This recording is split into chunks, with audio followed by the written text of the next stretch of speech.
President Paul Biya was yesterday sworn in for a sixth term after winning elections rejected by the opposition as fraudulent.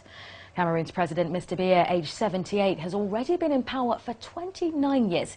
He won last month's election with 78% of the vote.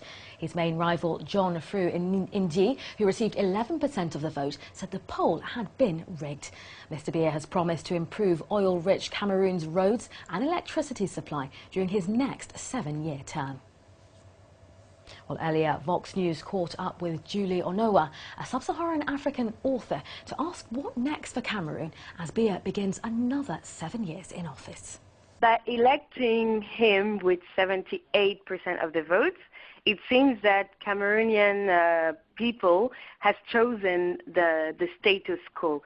But finally, when you notice that only 25% of the population effectively went to vote on October 9th, you realize that it is not such a plebiscite for Paul Biya, in contrary to what has been told in the news recently. In your opinion, why has the Cameroon opposition been so ineffective in this recent election? For me, it's not really the opposition being effective. It's more a structural organizational challenge for Cameroon. In fact, the problem is that the civil society is deficient in the country and is sometimes prevented from playing its role.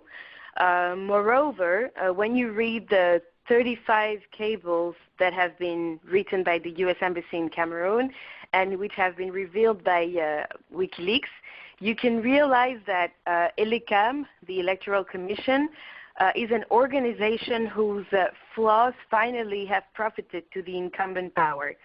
And of course, the opposition, we have to talk about the opposition, but according to me, it's more a question that the opposition has no capacity of working.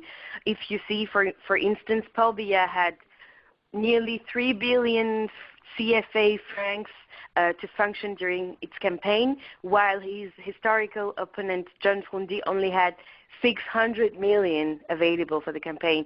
So if you count, that's 5 times more financial means than the second politician of the country. And if you add this money to the fact that the CPDM, which is the power, the presidential party, the CPDN has been holding the state machine for nearly 30 years, you can understand that finally Paul Biya has been able to win very easily. The promise made by Paul Biya are not the main stake for the mandate. What I'm saying is that there are 2 stakes that the power will have to face, and the country in general will have to face. The first one is the organizational challenge, reorganize the Cameroonian political scene and political system, and this will have to be done starting from the grassroots, by empowering the civil society, giving it means to function normally, and also this will be done by the opposition. The opposition really has to propose a clear societal agenda for Cameroonians, and this agenda has to be different from only saying Biya must go. So for me, this is the main stake for the new mandate. And the second main stake, which has to be done by, taken in charge by Paul Biya, will be the institutional issue. Because the Cameroonian constitution says that in case Paul Biya passes away, unfortunately, or is impeached of governing, he has to be replaced by the president of Senate. But there is no Senate in Cameroon. So how can we solve this problem?